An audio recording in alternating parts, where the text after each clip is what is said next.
Obeche abe fontinta fidie ni so woni ni ekoso e wo ho no ene na dwebrenetie me adwoa dempo me ne mapamfo e wo Ashanti Prime TV e bina da bia enne ya wada bia wabra aboyume no nu wabra ye di dwumede onwaso bia to di Prime Trend ebre wo Prime Trend so amene mapamfo ye besim konya ne de nsem a won da na wfa wani ehu da egunsani ani ni abobo mu ni ade no kra no ato ne da sansen pani say di ade ne da no won fan to wa eya na free talk afen so wo Prime Trend so no ye be ma wakonya na wo so de wadwenkyere aba eni kasam esanso wo mu ne say Prime Trend jumediye mu no afa ba bi wo a obeseria eno nti na mse hia me adwoa dempo me ne mapamfo e wo Ashanti Prime TV clock it.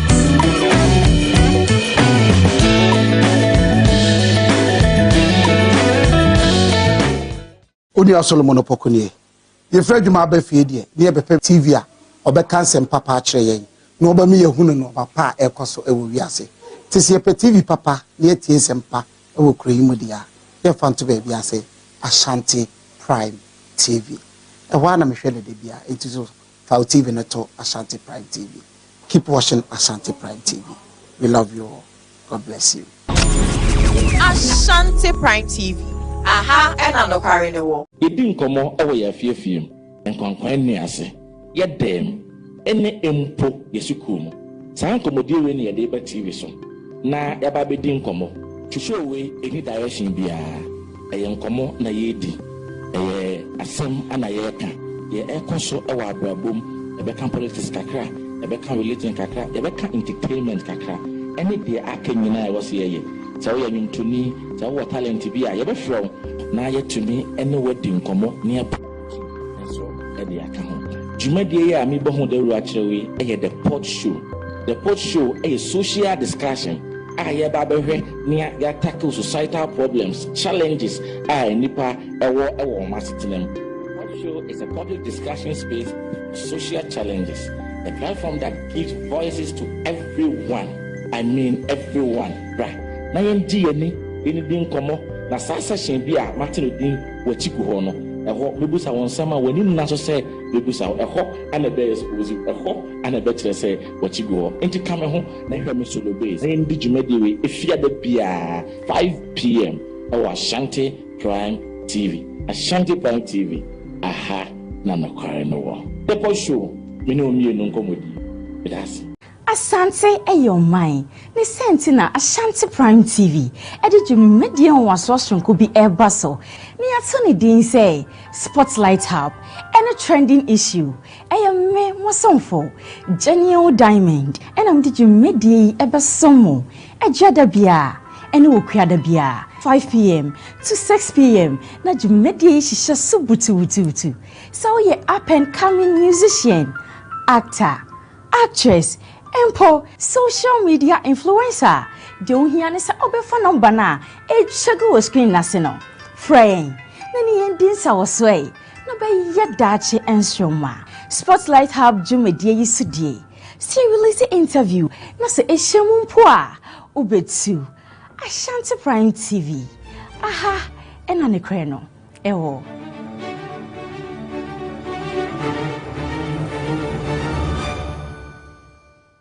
Action.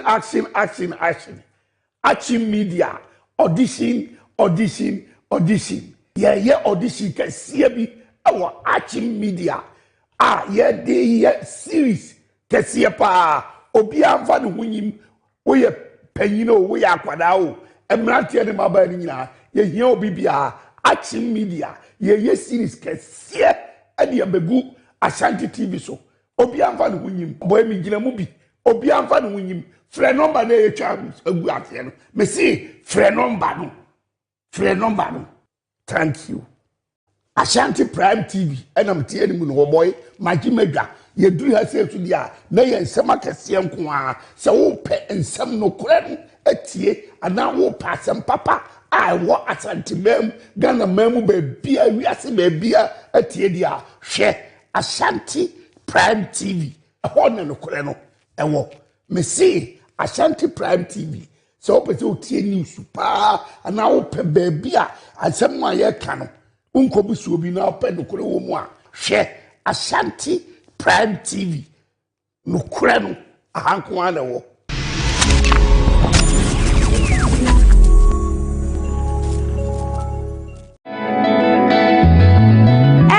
bebre na akoso ewo yemmem ha enne nkofo amanso empani se ade achi na se yanti asemfufra enne na yachi na mibiso what in yakoso social media ho be kire aba fontinta video ni so woni ni yakoso ewo ho no enne na dwebre na tie me adwo adempo me ni mapamfo ewo Ashanti Prime TV ebina da bia enne yawa da bia wabra aboy nyume no num wabra ye di dwumede onwaso bi ato di prime trend ebrewo wo prime trend so ameni mapamfo ye besim konya ye de nsem a won say da na wonfa wani ehu da egu nsani ani ni abobo mu ni de no kra no ato ne da sansen pani say di ade ne da no won fa to wa eya na free talk afen so wo prime trend so no ye be ma wakonya na wo so de wadwenkire aba eni kasem we sanso wo mu ni say prime trend jumediye mu no afa baby wo wa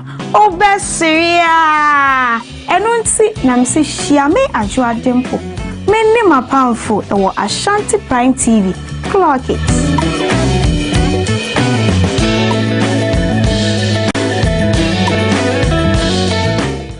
Oni Solomon Opokunie ye fredwuma abafie die ne ye bepe TV a obeka nsem papa a kire yen no oba me yehunu no papa ekoso ewo wiase tisi pe TV papa ne tie nsem pa ewo kroyimu dia ye fanto be biase Ashanti Prime TV ewa na mehwele de bia entiso fa TV na to Ashanti Prime TV.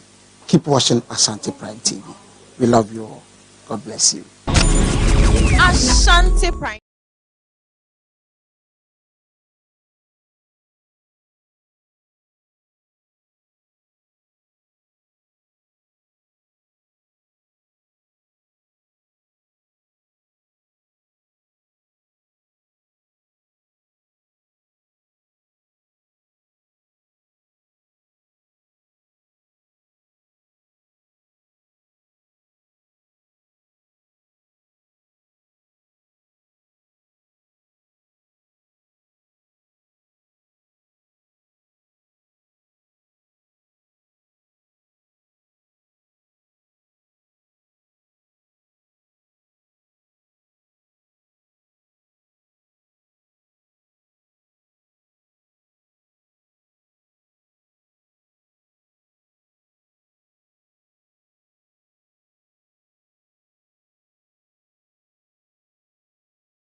Ene eye juada eye koteni mu aboso mene da eto so eye enan e wa fimpimienu ene aduonu ensie mu no nsia aboken e wa Ashanti Prime TV so emra so sensema yensa kan wo man Ghana ene amahodo so ye de besom mu e wo Kasiebo kwan so ensema no pe de ba besom mu e do so ne a obetie ebi enye ene Ghana mampanya be de ehwe Professor Jena na okuku agiman Eden bi ato abontene sa so ena ekopie mu ewo ewutu senya ma shebedwani oho nso de nsem do no bi atodwa ma shebedwani edemata Mali Central eyon munyamfo Alidu eye Mahama Seidu enso akasa sa so ena pani kwanhwefo a oye nkane ahododo no ensem no so ede nsem bi atodwa ensem we ne ensem ahododo pie kan ye de ba besom mu ewo donhwe entem Ensem e de ba besum you benye bi ahwe Facebook Ashanti Prime TV, YouTube Ashanti Prime TV na TikTok enso Ashanti Prime TV o sha no comment wa like no wa share e di amaye.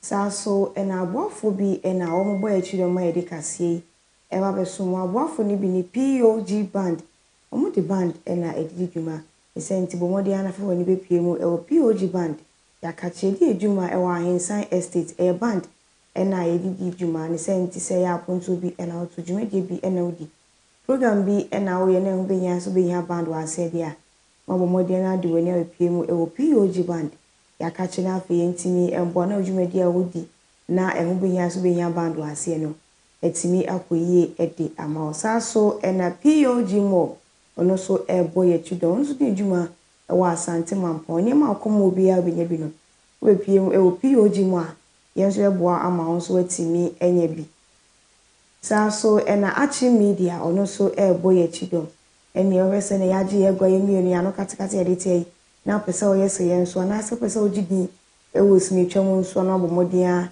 na ode wo abejo eye achi media enche bia ye de no audition no ebe ye so Tibomodia so I pick here form so with me a friend that was 0538982898.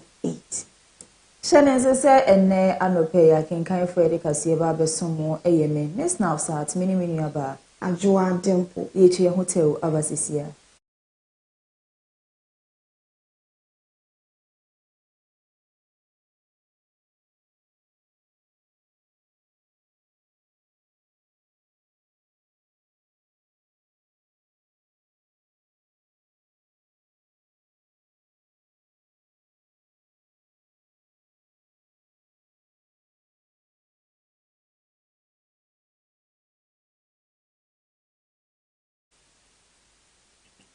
Mesan so amu akwa bebiem ejaba Ashanti Prime TV so afeje boy na ye pensen eye nsem me na iga na mampenya be de eche Professor Jina na obuku ajiman akasa e de ato abontene se eye afi 2024 abra na amanyo okuobia e de wonani disem eto abontene na ya DNDC mpanimfo e kan ye se wo moba eye Women's Bank emma sika krabi obehwe ni wasibi de amaye maame mo eye ejedifo na mra wakasa edi ato abontene ze yade a eye dwumadi ya wakanso be ye di amagana de shititiru ene emma ejedifo no omure mfi ye kra na aban na de nhihye pegu akrema ba beboa ama eye Women's Bank abaso no de nsemu nyina ato abontene bra okopie mu ewo mfimfini mantamu eye weniba na wochi twemu ewie ye omode eye aboakire festival afe 2026 de no ehihye so and other communities across the country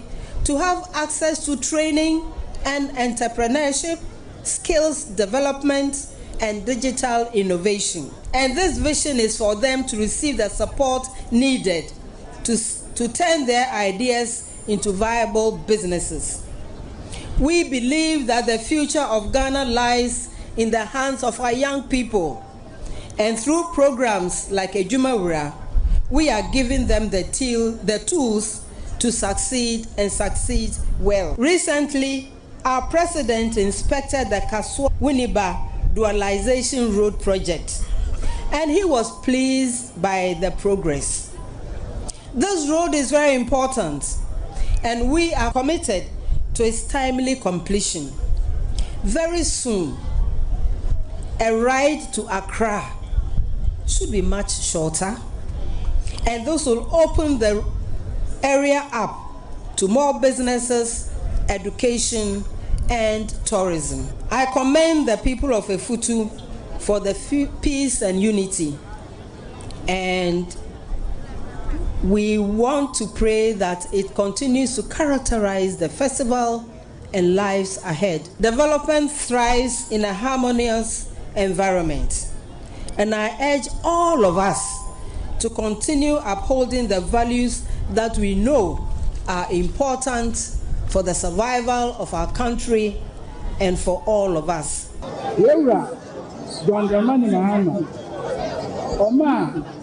What the ask Bobo phone. Then the woman you block. Na Simfano, we baby thing. Differ you can find. wɔn a wɔwɔ no school kɔ yɛdze kapa dɛ schools ɔwɔ hɔ nyinaa ɔwɔ simpa kurom ha nti yɛresrɛ yɛ maame vice president idi fɛsi wobo na yɛ ahyɛnso ɛma dwumadzi a obedi fɛsi central region enyinam dɛ ɛbɛnya e-block wɔ Uniba East Rurals. Na ɔbɛyɛ a ɛho so secondary school no wɔbɛnya bi wakɔ as day students. Yɛreka ne dɛ yɛtenten nkitawudi a ɔwɔ yɛn ntam wɔ kurom ha ma ɔbɛyɛ a botae a wɔsi yɛn no ɔbɛyɛ pɛ dɛ yɛkuro yi otunkun ɔbɛgyina na ɔbɛtena egu mfie dɛsɛn ma ayɛ bi na mbɔ mmɛsrɛ dɛ wɔma nkitaho nsonko mbra traditional council na abɛn yɛn ntam na yɛn nti dwuma yɛmfa mboa yɛmanfoe ma ɔbɛyɛ a yɛbɛnya nkaa bi yɛde ama ho dɛ ma abrego na wɔti dɛm dwuma ma abrego na ɔtwe awie ɛyɛ Ghana mampan ne His Excellency John Dramani Mahama bɔmɔden a ekokopie mu ɛwɔ agina na hɔ na wɔtwe sɛ wɔn akwan ahodo a ɛnyɛ nyinaa no bɛrɛ sɛ ɔbɛyɛ nyinaa ama wɔn afei so ɛyɛ senior high school also ɔka kyerɛ wɔn sɛ nyame adoma a yɛndu afei a yɛba bɛsi mu deɛ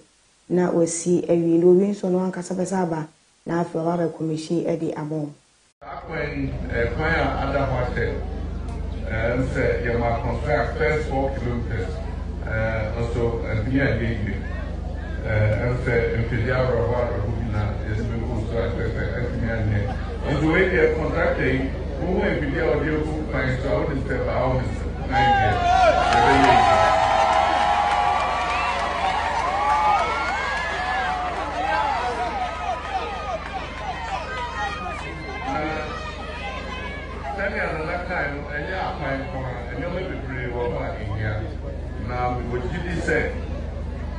MP Amuwo, Ewo Esujamaha.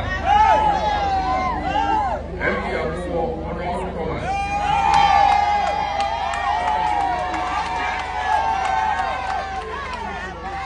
Honorable MP Kwame, Namasai, the Deputy Minister of Finance.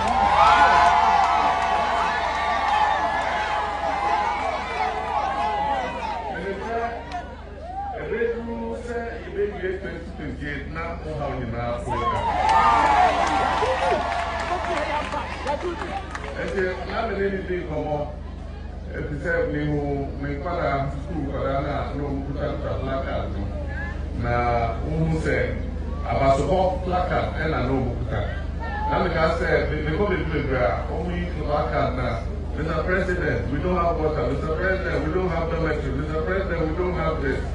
And to make sure placard, I say thank you, Mr. President, for what you are giving us. Thank you for this. Thank you for that.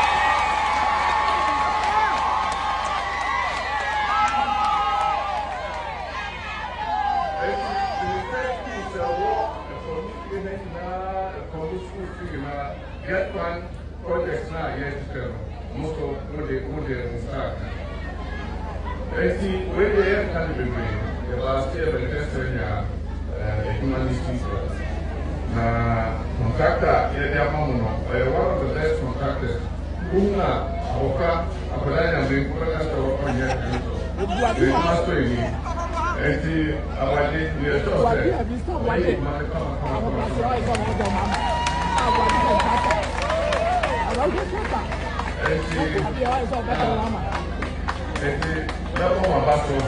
na entebia ebedru afieba yebeba sada no ubebuja pepe nefese yebibie kwan Ekamia yese o man Ghana mu hase oduani ebepie mu hanum se ade ba kwa obi ani abrese ye ko atu ase ene galamse esanse yade yese yensa ase yenkwaye eni yensu enu nanam so amenei eye aban achiamhina bedi achire eye nana oye bampo eye ado akasa edi ato abontene so di aseda sonko eko edi ama eye Christian Council of Ghana empenifo so omonso edi eye emre so omo sum nyame omo di mre kakra na wode ye nkyerɛkyerɛ edema asorema ene adehia ewo honom se eyefumagudi a wo tu titiri no na eni to bekrata nsunsu aso a ebetumi edi abre o man Ghana nti woda o masipa so omo so afato omo so obebo aban no na yehwe etu galamsi ase na Ghana adehia bia enye sede eye asore mpanimfo eye nyina ye ntutu ye nhofo na ye tu fumagudi titiri no na eni to bekrata no onhwe no ntu no kwan paso no to bekrata so an wagya isansa ban esu mu amra no eni obedi. Local councils of churches across the length and breadth of Ghana to engage their communities on issues of faith, family, society, and nationhood. This is the 2026 edition, and true to its character, the Council has chosen a very appropriate theme that goes beyond the walls of churches and speaks directly to the condition of our dear nation Ghana. And I quote, "A clean environment, our responsibility," unquote. The President reminded us last year when he relaunched the National Sanitation Day that whether you are Christian, Muslim, a believer in the traditional religion, all faiths uphold one truth, that cleanliness is next to godliness. You cannot be a godly person and live in filth. Local volunteer groups, including the Bus Stop Boys, were commended for their volunteerism and their patriotism and equipped to work alongside local assemblies and communities to keep our public places clean. When the church and government move together with one purpose, the impact reaches every single corner of the society. We want homes where the compound is swept before sun rises, as our grandparents taught us. We want homes where refuse and rubbish is properly disposed of and not swept into gutters past our neighbor's door, that their surroundings reflect their values. Asori no edi kan etu anamon edi animu aban ne so aka ho na yenyi yenuanom a wo mo gidie suma hodo ensi nkyɛn ne yene wo nyina eka bom ne yesiesie ye environment yesiesie ye mantem ene ye kuro ahodo so na mpotitiro no galamsey a sabre ese yensu ebubu ye nuagu ebubu ye mfudi egu e destroy environment no yetumi atwe ye ho afiri ho na ya ye de ese ebeboa ama the environment no ho ate na ye hwese galamsey ye betu ase a restore environment no na ye sanso ahwe our cleanliness ahudini asebedi ehuni ewo ye gates ahodom enwura ye yi free efie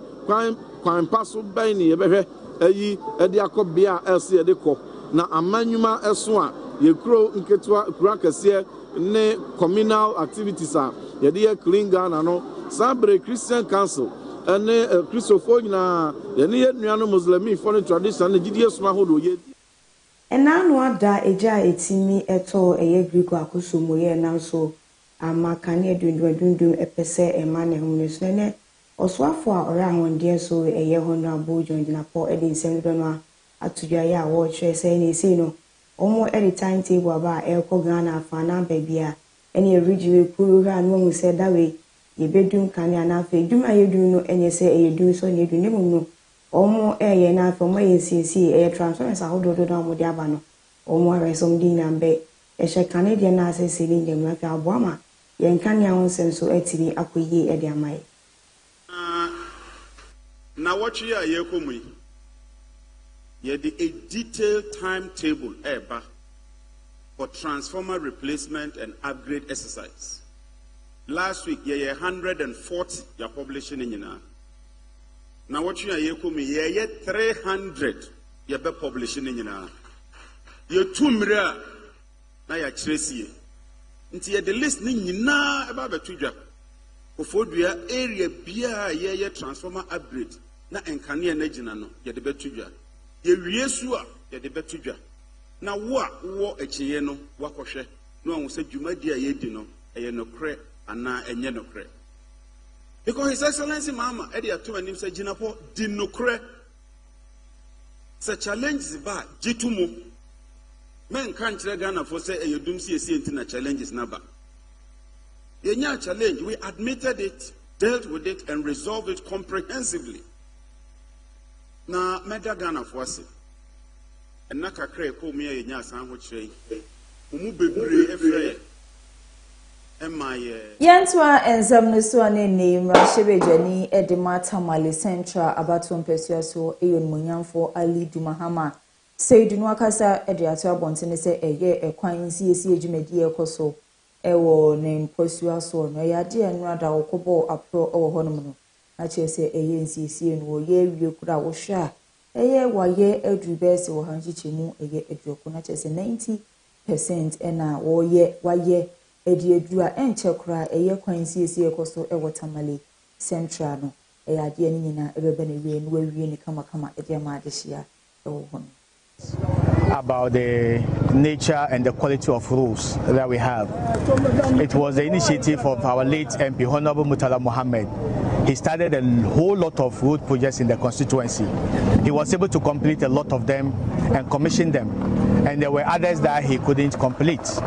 So as part of our campaign, we were very equivocal that we're going to continue his legacy. All the good works that he has started, we're going to make sure that we see to the completion of them. And one of them include this road. It was part of his legacy projects to make sure that all these roads are done and tarred. And if you look at the history, the significance of this is that if you look at the history of development, there has never been development without development in infrastructure, especially road projects.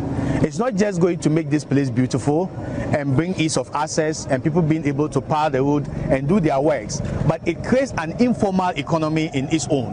Because when you tie a road like this, the next day you see stores, you see containers, you see people beginning to trade because of the nature and then the quality of the road. So we are not only building this kind of infrastructure to make life easy for the people, but to create an economy on its own that's going to help them develop. And I think this particular project within Tamale Central fit into the broader agenda of the National Democratic Congress. The urban rules to vary the project to include Gumbeni and then Agri Mohayebe area. So as part of the Channel project, we were able to execute this one. So we did, as we can all see, we have done drainage and then drainage earthworks and then seal. It left with the road line markers. And there is still a talks with the urban rules to do a certain route down there to link up, to link this road, particular road to the Kumbungu road. But that one hasn't been concluded yet. So far, we have done the original scope and then the variation order. We have done about 90% of the project that was given us. Na kani ahun sense mo honorable John Jinapo ababontin abeka say omo at the timetable aba transformer ahodo na yeba be place no enam so ama ene honorable kojo opon kumaya ono ene mashibedwani edema ofon ase ayo bi akasa oboa enye replacement bia na on ba be dun so timetable ena omo ede abono sanso ka de kan so aban we aban a on ban be boa Ghana ma ene oba ya next ahodo no ane teachers for ena etifia yentimi imposti wo na so bra na omo enya ban be dia akonya na no mo hwe so mba sa nyama we nyina etobitwa. Power supply, as I'm sure you are all aware, remains a concern in many parts of the country with implications for industrial output. And just this morning, I saw that the energy minister says he's going to publish the timetable for the replacement of transformers. That's the Doomsor timetable. Don't waste your time about the settings that they are coming up with. Ordinary households report that the cost of living remains high relative to wages. As for cocoa farmers, you know what is going on. Some government workers, particularly teachers and nurses, are in precarious conditions because they are not being paid after several months of work. Teacher trainees are no longer receiving 3 square meals a day. And youth unemployment is now gone up from 30% to 34%, according to the Ghana Statistical Service. So stability of numbers, respectfully, is not the same as stability of livelihoods. A stable city without a thriving private sector is incomplete stability. As we've always said, It is the lived experiences of the people that matters the most. If young people cannot find jobs, if our manufacturers cannot expand, if small businesses cannot access affordable credit, then the macro 44 billion Ghana cedis to complete for people to get healthcare. I won't speak about that. I won't speak about enterprise funds that could have been created to make money available to young people who want to, start their businesses or to do business. I want to talk about the opportunity cost, the direct opportunity cost. This is the most uncomfortable part. In 2025, for those of you who have been reporting from the business desk, the Bank of Ghana paid 14.6 billion in cash interest to commercial banks who were holding Bank of Ghana bills. What that means is that the banks that participated in the sterilization, the banks that brought the money back to the Bank of Ghana, the Bank of Ghana paid them interest of 14 billion. If you look at note 10 of their accounts, they have admitted it. The statement of cash flows confirms it again on page 18. Interest paid on borrowings was 14.3 billion. Now, where did that 14 billion come from? It went into, well, it came from the Bank of Ghana, but where did it go? Yentu ensemi so ewa hafumante munene mrashibejani the Matano North about when Pesua so a union for a year Gideon Boakon. Wakasa edi atwa bontene se kamia ye se eye galam se abino episi wotu ase ne se bi ma fa ne se ye agudie bi esan se okopie mu ewo eye Tano North about when Pesua so eye Tano River no se udru ho no mokra na wo re ako esan se galam se na se nsuo na ma chese se di ase yakodru ne de enwanwa nti obesresi nyina ye mmoa ne yenka ban ne ho na eye galam se opese otu ase no ntumi entu ase esan se ya de ese ye kwaye yensa ase na afinsi yensuwa ayesusa no obata no so na abejare yakọ si entade yesensu ne bi di kofi okohwe nsu ne sese arebe ho why galamse asensu no kra ama chese me hu se ne yensi mfa enka ho asem kra bio nipa omo ye galamse no so nya se yenim omo abamu mpanifo ni omo apolice for ha enim omo enti adenti ne yetimagya ya hwe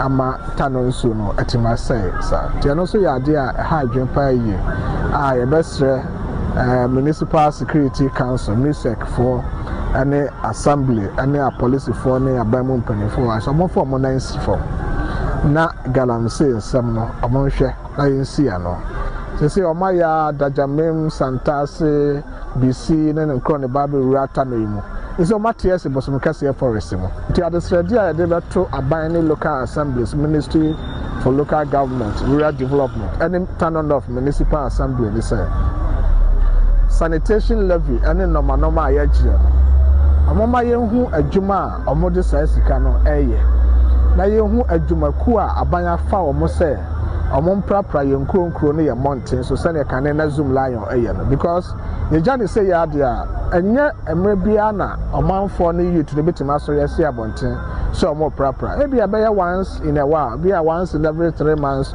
or twice in a year emmo ama honedie ho nsam no ntimi nkoso eti ye afom dia so omanfo but the greater responsibility also ewa aban no so eno so ntina yetua to de ma aban ne ye hwe se ono so beboa aye de se oye enti ye problem ba ko ewa ha pa no and the other one see dam sites maybe I bet 2 run ago so see how share maybe a 2 ago say na me youth chairman no ko gina ho a block main gutter na nsuo fam ko no enti ya to run ago ha ma na block it enti nsuo to kra na ho so aflood na the another environmental hazard na ewo kanea ho nsensem no amu ena eye ho no abojo gina po ya ono ene ye minister of energy asanso eden sedona to dwana wo chwe say wo say obo via benefo ni biko omo abaso papa 15 ra sa dan shetimi ekoso ewo griko no eni adwuma fo ho de e ma ne me ma fita pa ko senre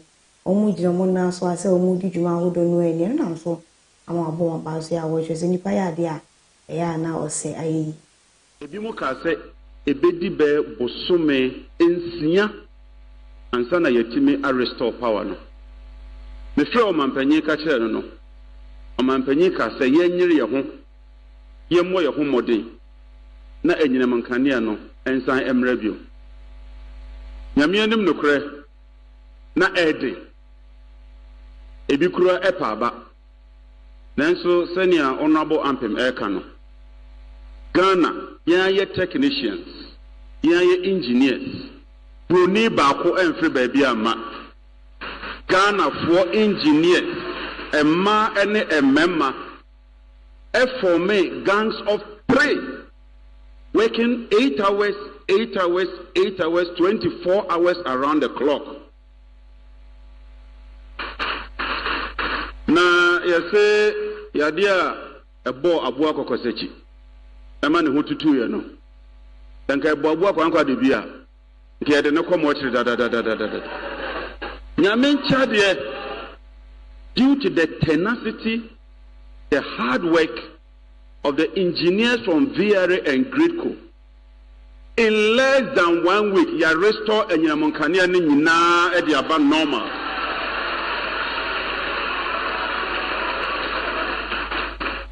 Na okonfoboni ya ose ekronation. So what movie? And I mean what I say. And Kaniano, as at yesterday when I got the briefing, not only are we meeting national demand, we are exporting power to Burkina, we are exporting power to Cote d'Ivoire, we are exporting power to Togo. Until those prolonged periods of load shedding, our friend Dumsono, under His Excellency President Mahama, would work very hard to ensure say Yensan and Kohobium.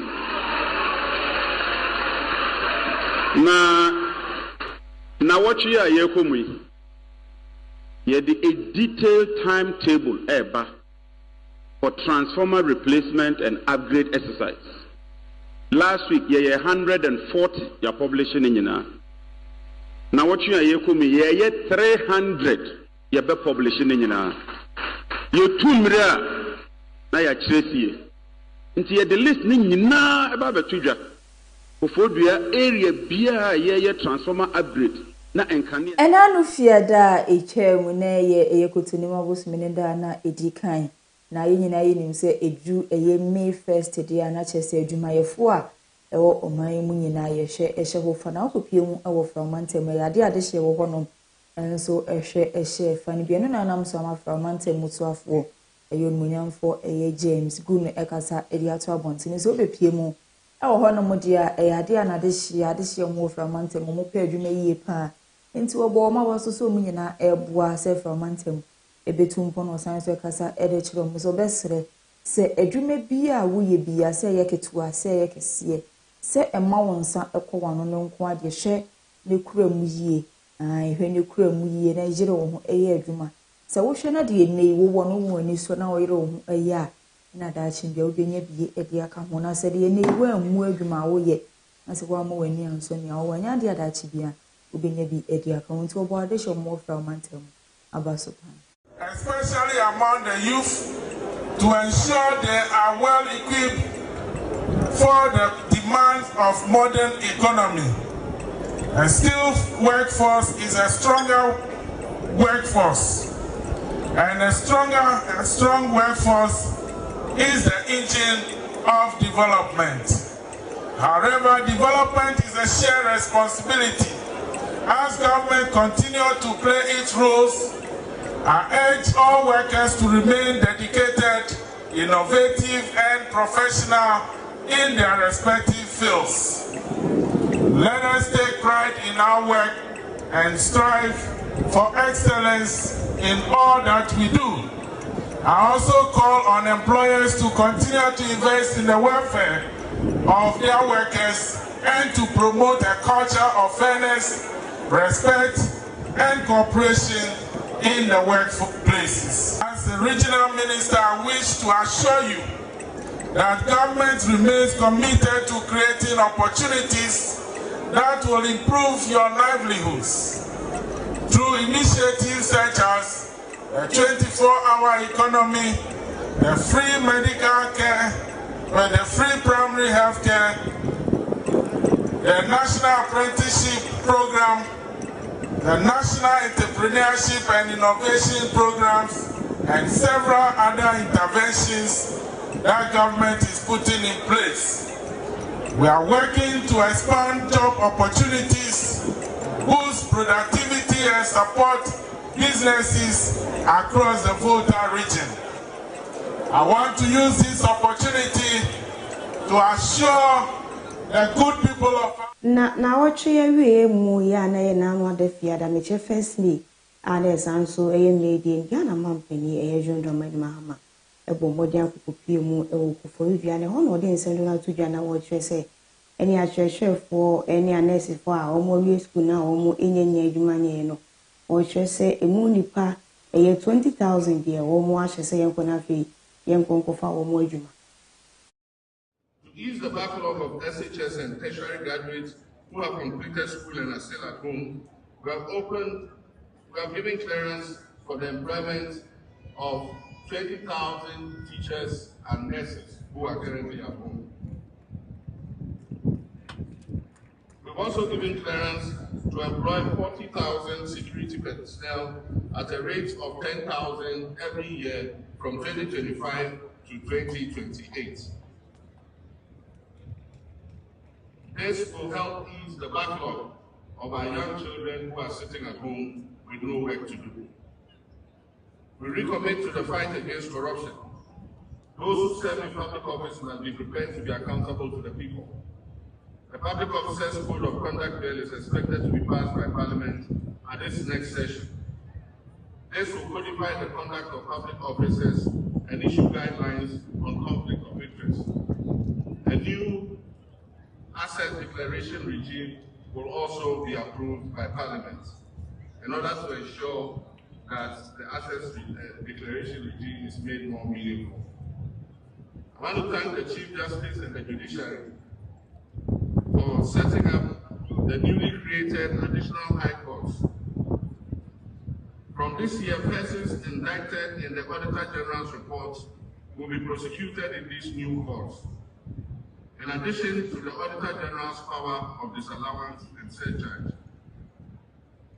Ladies and gentlemen, recently there have been legal disputes about the constitutionality of the Office of the Special Prosecutor.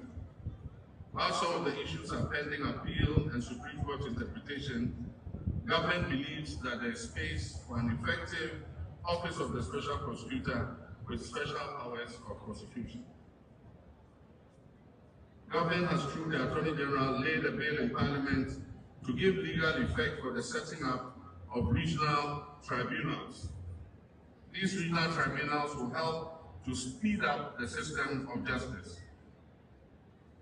To the TUC and all sister unions, you are our partners on this journey of reset. I thank you for the industrial harmony we have enjoyed so far. I know the sacrifices you've made, and I know that the road to recovery has been steep. And I wish to promise the Ghanaian worker that as the economy grows, you will be the first to benefit. We're not interested in growth that stays at the top. Growth must be. Yentu ansemi so ewo Ghana Airport Company Limited akachine ne managing director wo honom eyonumunyamfo Yvonne Nana Efriye wakasa edi ato abontene se yaje Ghana Airport na di dwuma ache ye penti emra so se wasire wona hiem na so obetere wona hiem nso dia na ode gihie pegu akrema ebeboa ama Ghana hasi woba besi airport kasiye pa a obepiem ewa bibirem amanaman ahodo na ye West Africa airport woba besi ne eno ne beye the biggest airport in West Africa. Enti no me banama be down mase na ma show mun cry so mun koso a enye adwumaden na yemfa empia empeja company no enko higher by going higher no me patch say yentumi enye projects ebema yen so ye passengers omu use airport ho omu ni age na more passengers etumi abe use airport ho more passengers ba sa na edi betimi enso akoye nim nti no ejuma ye nyina ye se de be ya passengers omu use ye airport no omu benya ahoto bi omu ba airport omu mpese omu be ekokra na everyone around the world and so Ghana be an example the best almost say Ghana airport the best in Africa and also even in the world nti enunti na me bae in Kranche ene aseda. This year's theme, pivoting the growth jobs and sustainable livelihood beyond microeconomic stability speaks directly to our mission as workers and as a union. The stability alone is not enough. We must move beyond numbers and statistics to ensure that growth translates into real opportunities, decent jobs, and sustainable livelihoods for every worker. When we stand as one, no challenge can defeat us. And a strong union is our guarantee because it ensures that fairness will never be a privilege for. Now, what you made the idea, Mampenico Pium, or Kufuria, you know, Quine, Utini, or Quine, or Con. Now, there's a chief of staff now, no so a kind of honorable age, yours, Debra. Now, no so a count, no so quite no choice, a good man can be there. Any man could cry a yen, no so. Yamana Queen and the Brown so Eddie say to Jana Watcher say. They say no man penino Eddie a debia by ya freno, a presidential delivery unit, some of way, Encophobia Ghana man penny and our power more or much of the fee now, Juma, or more every day a say, and a busumi bia. What shall hold on in Juma by no Arkansas Bayano, was no be umbrellas are buying a now his own body and say, Omako Kunki to any money, I am for near the from one so. Omo akwaji omo so adwenche na abon omo ani so etinye tumpo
Yankoso engineer mu ewo epuye mantemu eye koforidua eno ena eni edwumayefo a omo eye public utility eye workers union ekasa ede ato abontene se ayade omatete ewo mframam se eye ECG ayade ya omaka se anasomate no ewo mframam se eye ECG ayade aban epese wo hwe no de ma eye ankorankora nyumekuo bi no omo hwe so na chese ebefiri oman ne nsana kwa kodu eye private sector bi ensana no mkasa ede ato abontene se there be eye sadia entwe ye crescence ye hwe eye nansen ya ejaketu bi ehye ye ewo eye akosomo grade kuna senke ye ankorankora nyumeku a enka betumi edi enfie bebre ansa na otumi aso ano nenso sanse ye oman ne japade na aban ene ehwesonti na wotwemienu kra ama no wahye ede aso ano nti obesere se eye gina ye nsem otete ewo eye mframamu se ye no credit ye na aban no enhwe na se bi wonwe ne ho mienu sans woton ECG nya de ebeboa Ghana de hye kra. And we have drum home a message to government to let the government understand that our position on non-privatization of ECG is something that we stand on. There are all indications that leaving ECG as a national strategic asset in the hands of government is far better than giving it in the private sector. You saw what happened just a few days ago when power went down. It took government to turn around to fix the situation. You saw that now the president is announcing that the rest of the turbines are now working. If it was the private sector, he will not be able to do it in the manner that we are talking about. So all that we are saying is that ECG needs investment. ECG is a national asset. You should invest in ECG, appoint competent directors, appoint competent managing directors, appoint competent DMDs, and a competent board to run the affairs of the organization. We must now address a grievance that has transitioned from a delayed promise to a total institutional disrespect. The stalled commitment by the Ministry of Finance to their promise regarding the GRA head office complex. Let us be clear. This project is not a favor. It is a replacement for edifice built by the sweat and blood of workers of the authority, and it is for the institution that sustains the national budget to be without a centralized modern office center is a strategic failure. We have exercised a level of constraint that reflects our community to national stability. GRA is your friend. The tax officer is not an enemy of the state, but rather an active partner of the state. We are therefore encouraging you, as we have introduced systems, one of them being the publican AI system. We are encouraging you that there are human beings behind the AI system. Every AI system runs with human beings behind. And therefore, if we have issues and challenges, our procedures and processes are very clear. You can object to. This project is not a favor. It is a replacement for edifice. Invest in ECG, appoint competent directors, appoint competent managing directors, appoint competent DMDs, and a competent board to run the affairs of the organization. We must now address a grievance that has transitioned from a delayed promise to a total institutional disrespect. The stalled commitment by the Ministry of Finance to their promise regarding the GRA head office complex. Let us be clear. This project is not a favor. It is a replacement for edifice built by the sweat and blood of workers of the authority, and it is for the institution that sustains the national budget to be without a centralized modern office center is a strategic failure. We have exercised a level of constraint that reflects our community to national stability. GRA is your friend. The tax officer is not an enemy of the state, but rather an active partner of. And yet now what you are seeing and I am offering a share almost for a chrono as a Michel Bicino. Omo ekwa training ebeka chonse omo ina tinkwa nenu namso ama enyo kopiem ewo ewutu senior is amehye bedwani oho na otwe ye obomodi ane mofra no ehia nene obomodi asanso ekokoye wo mo aye ene ma set ne penne ma yitim di twen so ma yi no obomodi asanso ma ne mofra no wi no de kan so ka chomo se omo enyi mfemutinze obi eba be bo omo na ne omo suanu anu mkotena wa eba mo machre omo nyi mfemutinze obi di apo ebrom na apo de e ade a emboa ntimo financial na fi omo ensua de na obi di ibi fra bonten bro ma obi a enje na da chi mi akwa kocho bi Form 3 students no omo kotro and omo start mo BC come forth May we are a Monday. Na I was say at the mother no because she na me mom some words of encouragement, any motivation. It's a nefiti panel. We've been doing some rounds. Yes, Asha and schools. Now aside your mom words of motivation, any encouragement, then so no. Your mom math sets. The cultural exams, no measure young Colin say. So because also a power Fabuki esha wo ho fabibi esha wo pocket mo message say mamu fi ni pano ni awehia no just go in near my yesema fan right examination room memfa enra ho because udin an unauthorized material area examination room police ebetro it is on him say book bishop huna usua na ye bobela fa book ne show bag man afa to baby na control exams my fa paper and show ho ni aye friend ne apo ye wa apo ne sanwa akokronkron my fa hwe show ho go into the examination hall clean na control exams and I'm sure say at the end of the day no you come out with and no cheating patro dan as say odi be che and I ye man ni mungu ase e betwa Shaka Chen said that I mean sure so the hour chain. Na yen disappointing so. Oh, the mechanism I mean sure and I see baby. Oh, you better in one. We just want to thank her for all that she's doing for us, for telling us, for encouraging us that we can pass our exams successfully and bringing out with flying colors. And we also want to thank her for the master that she brought to us.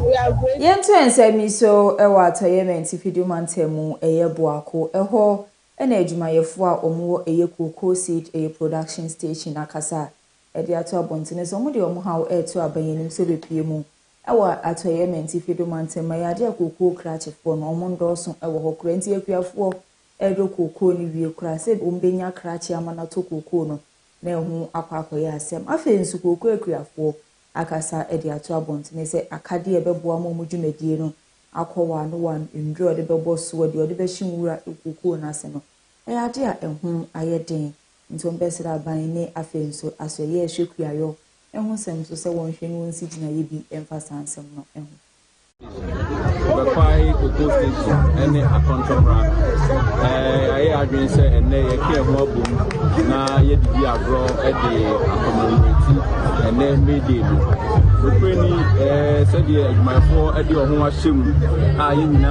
Yako, walk, Yaba, yes, Apa, Masona, Yang, Abu, a broker, Eddie, I share a Libyan Ethna. Let me say, Cuckoo, your body, any view, Musachaya, I'm a cuckoo who my dear, Ayetine. Yaman Banasani said, Tam was in Sue to Sue, Tam and Sue and Torna. Yan soon at in Sue Echo. In the Amako home, my dear, no Ayetins. I'll bring your chef your phone price. And we are fan of Hunshim, Nanti, I didn't make your four, and Nico, Timba Papa, you say, and no a while more day, a suit or so, it's near ya. You didn't make your phone. Mon quantity on the well from Mumuya, the air, the Emma, and Obama Cuckoo, let me a day. A sort of so, a Yaboso, a Timmy, and now, day, as you are a bra in. Farmers have assurance. That's why SPD is there. So SPD is seed production division. So we produce seed or seedlings for cocoa farmers.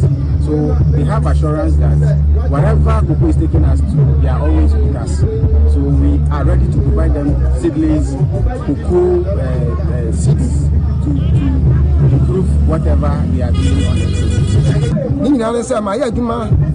the contract. That's 27 years. Let me say, Sammy, my Napan and Panya, your boy, Jumano, a problem said, a beya in Jima, a betting in Yabia, a bin we are quiet, and yes, you are back to us. It is here at money as quite manner. At Mama Sabekafra, in Jima, and Yabin. I catch you a bar, all right, but Yakatiano, Esa, it is a ban, say, a banam on Yamua. Nothing I catch you, I want us to my cocoa, dear. Ade wo amana no ekosoro na eba fom ekosoro na eba fom by next day afibia ye de ma farmers na farmers no koko na ebe bia no mo nyina obi abagibi ufiri hen ba hen kura beje akwakodua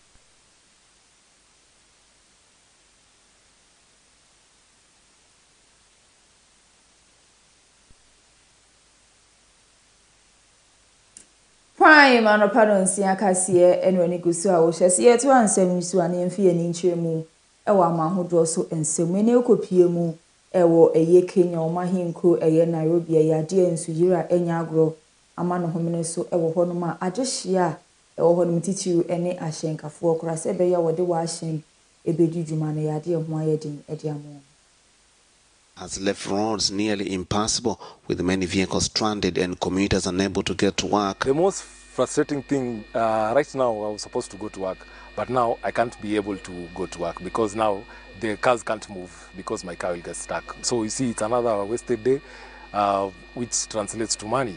So right now, as you can see, like everybody has not been able to move out of their houses because, as you can see, there's nowhere to park. Recent floods in Nairobi and other regions had claimed more than 8 lives. A taxi driver, Johansson Kaburi, also spoke of the economic toll as several drivers trapped in endless traffic continue to waste time and money on fuel. Taxi business.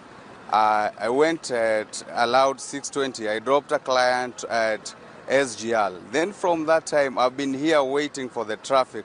It's been hectic because I haven't moved. I've made a lot of loss today. Israel for sorry any say one more tata Lebanon for any no more woman no more is and so I might no copy more a Lebanon. If I bear 1 million the year, it be a year right, it be a pre sweating me show or more. I'm a don't share in so I'll be a so one done. A be a ya or more here, I can't crabby now waiting me a show more.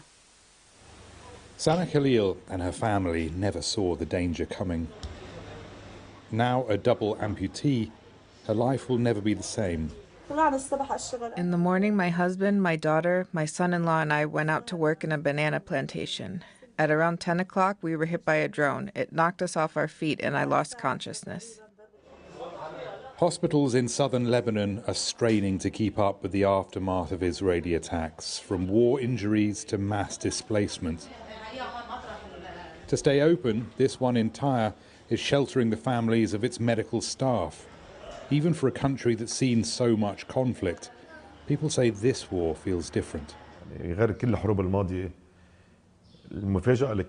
The unexpected reality was that many families in nearby villages were displaced. A significant number fled during the first week, but most could not secure shelter and eventually returned. Sadly, the suffering was immense and the intensity of the strikes surpassed even those experienced during the 2024 war. Israel's latest invasion of Lebanon has displaced more than 1 million people and caused billions of dollars in damage. Enanu fiada enebeto abontene se kodua odidi juma ewo Uganda okupiemu a eye ensuo ahodoɔ na kodua odidi juma ewo so no ebra nipa etim kodua no ensu bi asa na ensu nipa be se 45 enana etim no odru ensuo ne mfimfini na kodua yi edane ebutuye ema enipa 45 ne mu 10 pe enitumi edwari ensuo no ekɔkɔkɔ so a wɔn edi omunya akwa na ebesi ne empenifo a eye wo dware edi ahwehwe eye adehye wo gunsuo yi makasa de ato abontene se fiti na no fiada no ebesi enei ade wo gusu a ehwehwe adehye binum a still na ebi edaso de nsuo no ma omaguo ne nso yenhu omamu ne kwan yeji edi amaposifo 40 passengers when it capsized late on Tuesday. There are conflicting reports as to how many people survived, with local authorities saying about 8 people had managed to swim to safety. Right now, we've retrieved 2 bodies, and we have 2 more coming on the way. They are bringing them, and we expect that we shall get success in all this work. With dozens still missing and families anxiously waiting for news of their relatives, divers prepared to head back into the water as search and rescue operations resumed on Friday. One, it was very unfortunate. It was a very, very dangerous loading. Very dangerous loading, and it was overloading. The boat was overloaded, because if you see the boat and they tell you that 39 people were on board, you can't imagine it. An inquiry into the cause of the incident is ongoing, with officials saying possible factors include overload. Na ewo Israel ni Lebanon omo ntokwa nsense no mu ni eni okupiem ewo Saudi Lebanon eni omo chese Israel for say ya na esese nkofo nya pade ni omo eni ma hododo no na omo essence wa chwe say sa oha oni amani a omo di Lebanon for FM eni okupiem o Gaza sa no mo do omo so FM. Here was my home. My house was destroyed by the Israeli army. Those are the excavators that are working on destroying also the house of our neighbors. At the first moment, I didn't knew that this is our house, because the features there was erased by the Israeli army.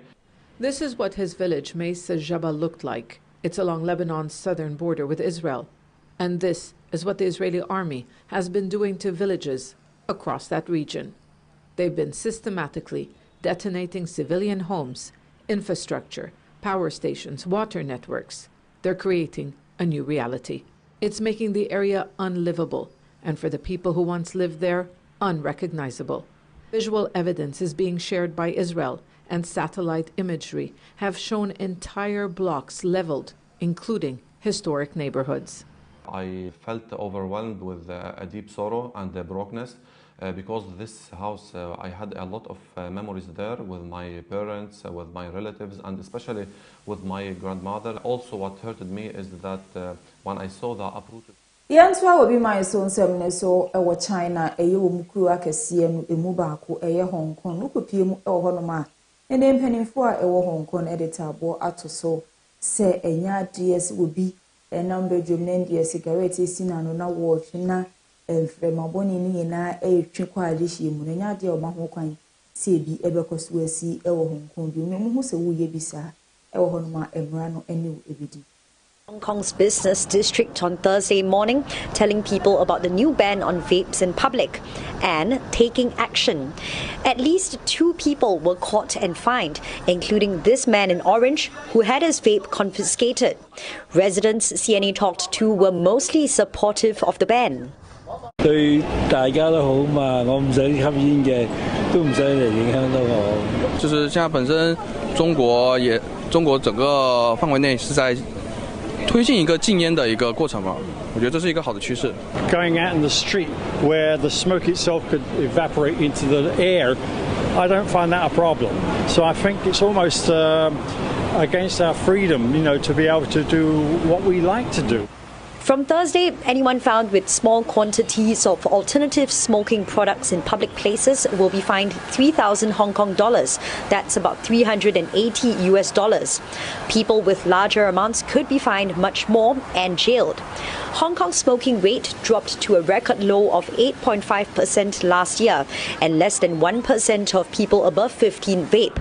But officials say the goal is a completely smoke-free Hong Kong. The new products.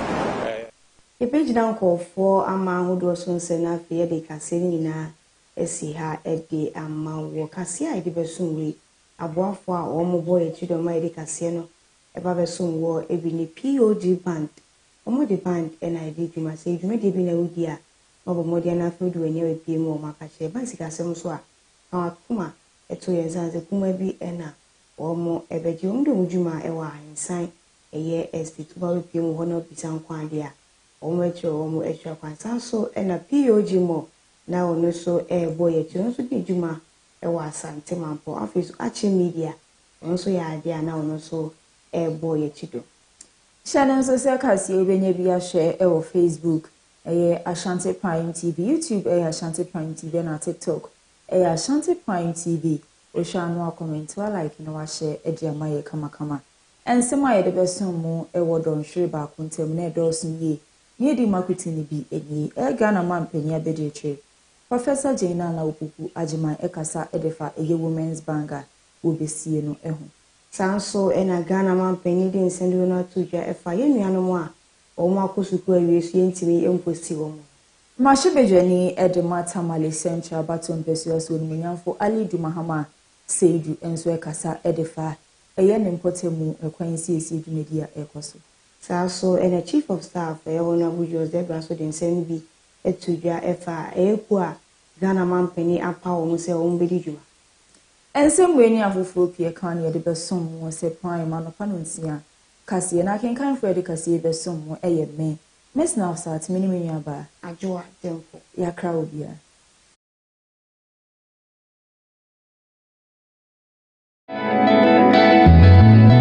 Sembe brenya koso ewo yem memha enne nkofo manso empeni say ade achi na say yanti asemfufra enne na yachi na mibiso what in ye koso social media ho be kire aba fontinta fidie ni so woni ne ye koso ewo ho no enne na dwebrene tie me adwo adempo me ne mapamfo ewo Ashanti Prime TV ebina da bia enne ya wada bia wabra aboyume no num wabra ye di dwumede onwaso bi ato di prime trend ebre wo prime trend so ameni mapamfie besim konya ne de nsam a wonte da na wonfa wani ehu da egu nsaniani ne abobo mu ne de no kra no ato ne da sanse mpani say the ade ne da no one found to wa eya na free talk afenso wo prime trend so no ye be ma wakonya na wo so de wadwenkyere aba eni kasem we sanso wo mu ne say prime trend dwumediye mu no afa baby wo a obesiria enunti na mse hia me adwo adempo meni mapamfo e wo Ashanti Prime TV clock it.